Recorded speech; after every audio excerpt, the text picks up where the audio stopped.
Vamos a ver un libro que, aunque es corto, muy corto, 3 capítulos, pero encierra muchísima enseñanza. Es un libro profético, evidentemente, está dentro de los profetas menores. Los estudiosos, los eruditos, los entendidos, los hermanos que han hecho comentarios sobre este libro, lo sitúan sobre el año 835 a.C., aproximadamente. Y tienen varios motivos para ello, pero no me voy a parar en ellos, ¿vale? Habla sobre los primeros años del rey Joás, el cual fue nombrado rey a los 7 años. Y durante los primeros años del rey Joás tuvo como tutor, como mentor al sacerdote Joiada. Y durante el tiempo, como dice las Escrituras, durante el tiempo en que Joiada estuvo vivo, Joás reinó conforme a la voluntad del Señor. Después ya se desvió la cosa. Y sitúan a Joel o a Joel, vamos a decir Joel, ¿vale? Permitírmelo. Y sitúan a Joel en esa época, en la época de Joás, de los últimos años seguramente. Joel significa el Señor es Dios, Yahvé es Dios. Y Petuel, que es el Padre, significa complacer al Señor, agradar al Señor. Es curioso, ¿verdad? Cómo usan los nombres los hermanos para dar un significado a esa persona, ¿verdad? Pues no se dice nada más de Joel, nada más, solamente eso. Vámonos al capítulo 1 ya, de lleno.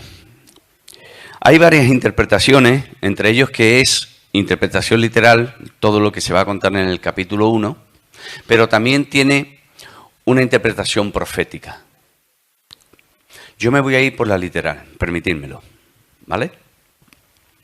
Y dice en el versículo 2, oíd esto, ancianos, y escuchad todos los moradores de la tierra. Fijaos cómo Joel, a quienes se empieza a dirigir, no es al rey, no es a los sacerdotes, sino son a los ancianos, a los principales de la ciudad, aquellos que juzgaban, aquellos que enseñaban las Escrituras, juntamente con los sacerdotes. Y después hace un llamamiento al resto del pueblo. Vemos que este llamamiento es para todo el mundo. Y cuando tú quieras hacer un llamamiento así es porque algo importante vas a contar, algo importante vas a decir. Y me acordaba de las palabras del Señor Jesucristo cuando decía, de cierto, os digo. Porque lo que tenía que decir el Señor era una verdad contundente.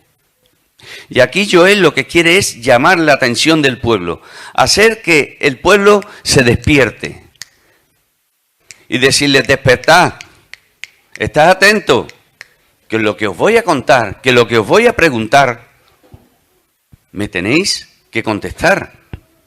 Tenéis que reaccionar ante ello. Y dice, ha acontecido en vuestros días, ha acontecido esto en vuestros días o en los días de vuestro padre. Lo que va a contar ya ha sucedido. No es un juicio venidero del Señor. Es algo que ya ha sucedido, que ya ha pasado. Y veremos que esto es un aviso que el Señor le da a su pueblo. Y que si sigue por el mal camino, las consecuencias serán peores. Es como cuando nosotros, los que somos padres, avisamos a nuestros hijos y les decimos, cuidadito por donde vas, que por aquí no. Y si tenemos que castigarle, le castigamos. Pero que si siguen encabezonados en seguir por ese camino, tendremos que ponernos más rectos con ellos. ¿Para qué? Para que cojan el buen camino. Por amor a ellos. Y a veces el Señor tiene que disciplinar a su pueblo, nos tiene también que disciplinar a nosotros para hacernos ver de que no vamos andando bien, de que no estamos andando bien. Pues esto que sucedió fue un aviso de lo que podía suceder más tarde. Y sigue diciendo, De esto contaréis a vuestros hijos y vuestros hijos a sus hijos y sus hijos a la otra generación. Es decir, lo que ha acontecido es de tal magnitud que no debían de callárselo, sino que debían de contárselo a las generaciones posteriores para que aprendieran, para que recordaran la disciplina del Señor que realizó sobre su pueblo. Y yo reflexionaba y decía, bueno, ¿qué me puede enseñar esto a mí? ¿Qué nos puede enseñar esto? Estos primeros versículos. Y escribía lo siguiente, permíteme que lo lea literalmente. De esto podemos aprender nosotros lo siguiente. Primero, que nos examinemos con total sinceridad de corazón si las contrariedades que nos surgen en la vida son un aviso del Señor. Porque puede ser que estemos andando mal, aunque a nosotros no nos parezca, o quizás pueda ser una prueba del Señor para asemejarnos a Él, porque las pruebas son necesarias también. Las pruebas, lo repito, las pruebas son necesarias.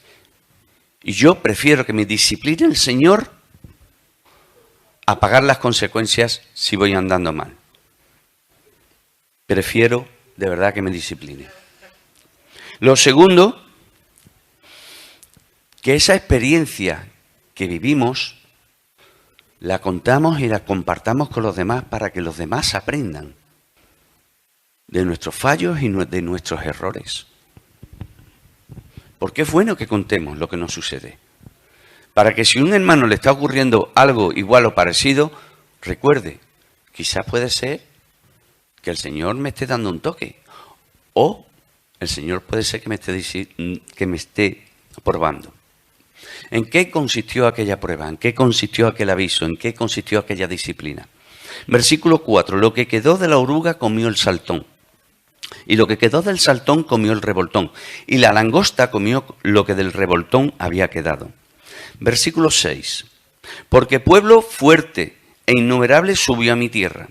Sus dientes son dientes de león y sus muelas muelas de león. Y las consecuencias. Asoló mi vid y descortezó mi higuera. Del todo la desnudó y derribó sus ramas quedaron blancas. Aquí es donde viene, o lo cojo literal o lo cojo de forma profética. Si lo cojo literal, vemos claramente que ha habido, no una, quizás incluso hasta 4 plagas consecutivas, que han ido destruyendo todo el fruto de la tierra. Y cuando hablo de todo el fruto de la tierra, es todo fruto de la tierra, todo árbol verde, todo lo que dé fruto, las cosechas y los árboles. Ha sido todo destruido. La langosta,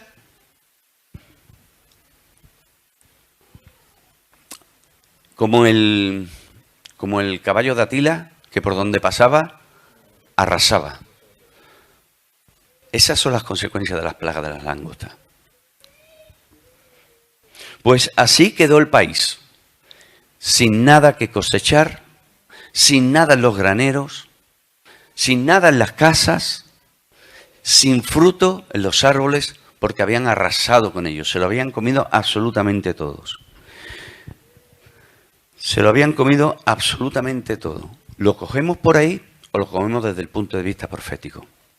4 plagas, 4 reinos, la estatua de Nabucodonosor, aquellas 4 naciones. Yo me voy a ir por lo literal, permitidmelo. Permitidme que vaya por ahí. Lo profético se lo dejo a los hermanos que son más entendidos, a los que son más estudiosos. Sé hasta dónde está el límite y hasta ahí quiero llegar. Y permitidmelo que sea así de sincero con vosotros. Y el Señor manda aquella plaga, o aquellas 4 plagas, o aquellos 4 insectos destructores, la oruga, el saltón, el revoltón, la langosta. Algunos dicen que son 4 de las muchísimas especies que hay de langosta. El caso, que el país se quedó sin nada, sin sustento alguno. Y el Señor les da esa advertencia.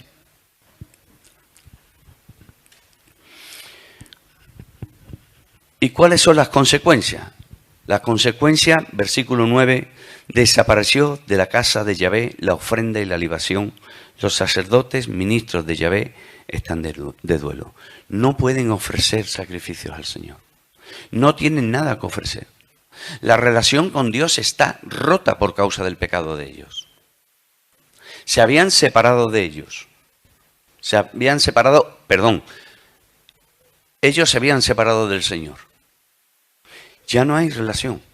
No pueden ofrecer nada al Señor, porque el Señor se lo ha quitado. Se lo ha quitado todo. Y me llama la atención el versículo 8 cuando dice, llora tú como joven vestida de cilicio por el marido de tu juventud. El marido ya no está. Está rota la relación. ¿Qué consejos le da Néstor? ¿Qué consejos le da Joel? Me llama la atención a los primeros que llama la atención, Joel, a los borrachos. No es a los ancianos, no es a los sacerdotes, no es al posible rey que estuviera en aquel tiempo reinando. No llama la atención, llama a los borrachos. A aquellos que están viviendo la vida como se vive hoy día. Vive la vida que son 4 días. Pues ese era el pensamiento de estos, que estaban de continuo de fiesta, que estaban constantemente ebrios por causa del vino,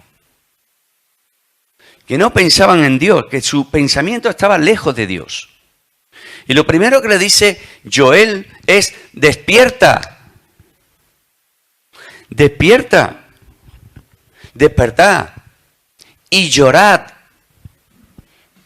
gemid todos los que bebéis vino a causa del mosto, porque os es quitado de vuestra boca. El consejo que le está dando es,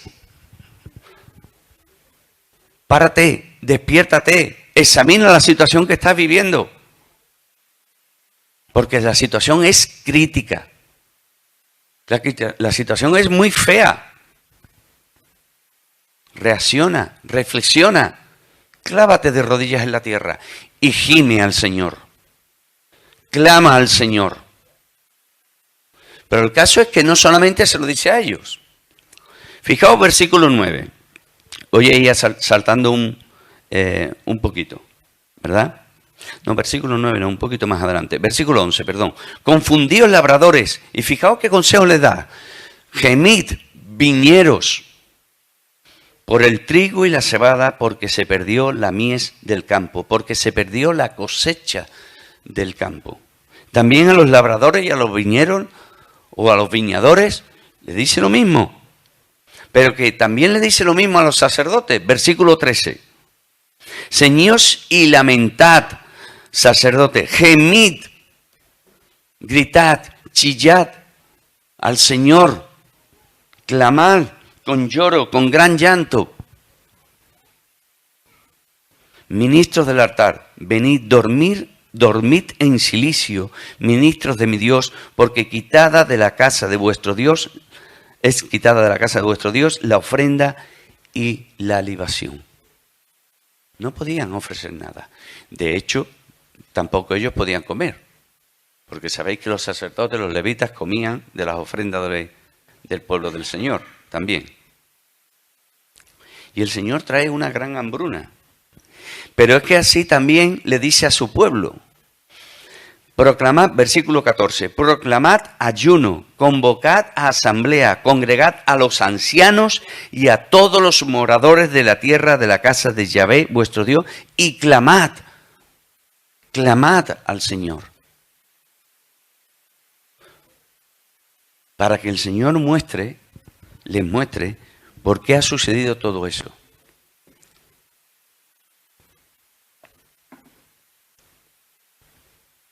Pero aún me resulta más curioso los versículos 18 y 20. ¿Qué es lo que ha hecho Joel hasta ahora? Llamar la atención de los ancianos, de los sacerdotes, de los borrachos, de los agricultores, de los viñeros y de todo el pueblo. Porque no eran conscientes de lo que estaba pasando. No sabían que estaban pagando las consecuencias de un pecado, de su pecado. Pero sin embargo, mirad la reacción de los animales. Resulta curioso. ¿Cómo gimieron las bestias? Cuán turbados anduvieron los hatos de los bueyes porque no tuvieron pastos. También fueron asolados los rebaños de las ovejas. Versículo 20. Las bestias del campo bramarán también a ti porque se secaron los arroyos de las aguas y fuego consumió las praderas del desierto. También la naturaleza, los animales, son más conscientes que los hombres de lo que está pasando, de lo que estaba pasando. Es curioso, ¿verdad? Como nosotros que hemos sido hechos a imagen y semejanza de Dios, muchas veces somos menos conscientes que incluso los propios animales. Resulta curioso, bastante curioso. De todo esto, hermanos, debemos aprender nosotros. Porque como dice en 1 Corintios capítulo 10, versículo 11, todas estas cosas se escribieron para que aprendiésemos de ellas. Todos estos errores que cometieron el pueblo del Señor,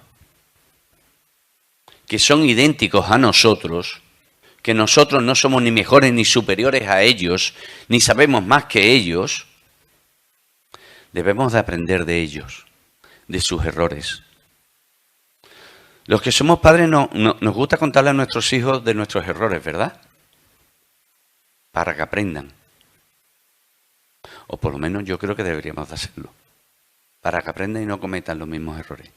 Allí en casa tuvimos una conversación parecida entre mi hija mayor y el menor. Le decía, es que a mí me pasó eso y yo no quiero que te pase. No quiero que te pase. Pues estas cosas se escribieron, hermanos, para que aprendiésemos nosotros. Para que aprendiésemos de ellas. ¿Cuál debe de ser la reacción de su pueblo? La del versículo 14. Proclamad ayuno, convocad asamblea, congregad a los ancianos y a todos los moradores de la tierra. Y clamad al Señor. Eso era lo que tenía que hacer el pueblo. Porque el Señor lo que estaba buscando era un arrepentimiento genuino y sincero de su pueblo. Y es lo que busca en el corazón del hombre cuando se le predica el Evangelio.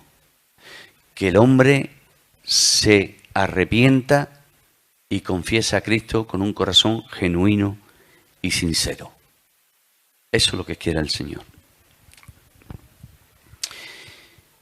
Y como he dicho, esto es principio, es como si fuera principios de dolores. Porque fijaos el versículo 15. Ay del día, porque cercano está el día de Yahvé y vendrá como destrucción por el Todopoderoso. Es decir, que vendrá un día que el Señor va a traer un juicio peor que esto. Mucho peor que esto. Esto es un simple aviso. Un simple aviso le ha dado el Señor a su pueblo. Pero que las consecuencias pueden ser peores. Y serán peores. Y nos acordamos de Apocalipsis, ¿verdad? Cuando dice que vendrá el día del Señor y reunirá a todas las naciones y allí los juzgará. Y nos acordamos de las copas, de las trompetas, de los sellos. ¿Qué castigos más terribles traerá el Señor? Traerá el Señor. Cuando leía el versículo 5 y decía, despertad borrachos. Me acordaba de una porción que pude compartir brevemente hace unos domingos y me gustaría volver a compartirla. Porque esto también es un aviso para nosotros, hermanos. Es un aviso para nosotros, para todos y cada uno de los que estamos aquí presentes. Fijaos lo que dice allí el Señor en Lucas capítulo 21. Mirad también por vosotros mismos, que vuestros corazones no se carguen de glotonería y embriaguez, y de los afanes de esta vida, y venga de repente sobre vosotros aquel día. Venga sobre vosotros aquel día. Porque como un lazo vendrá sobre todos los que habitan sobre la faz de toda la tierra. Velad, pues, en todo tiempo orando, que seáis tenidos por dignos de escapar de todas las cosas que vendrán y de estar en pie delante del Hijo del Hombre. Esto es una advertencia para nosotros. Hermanos, estamos esperando la segunda venida del Señor. La pregunta es esta. ¿Ciertamente la estamos esperando? ¿De verdad? ¿De verdad que la estamos esperando? ¿De verdad que estamos velando? De tal manera que estemos preparados como si el Señor se presentase en nuestras vidas en cualquier momento. Algunas veces me pregunto, ¿cómo me gustaría que me encontrara el Señor? ¿En qué cosa le gustaría al Señor que estuviera involucrado? ¿En qué cosas? ¿Estoy de verdad velando? ¿Estoy de verdad velando? ¿Estoy viviendo una vida de obediencia al Señor? De tal manera que si Él viniera, pudiera estar en pie delante de Él y me pudiera decir, bien, buen siervo y fiel. Tengamos cuidado, hermanos, no nos emborrochemos con las cosas de este mundo,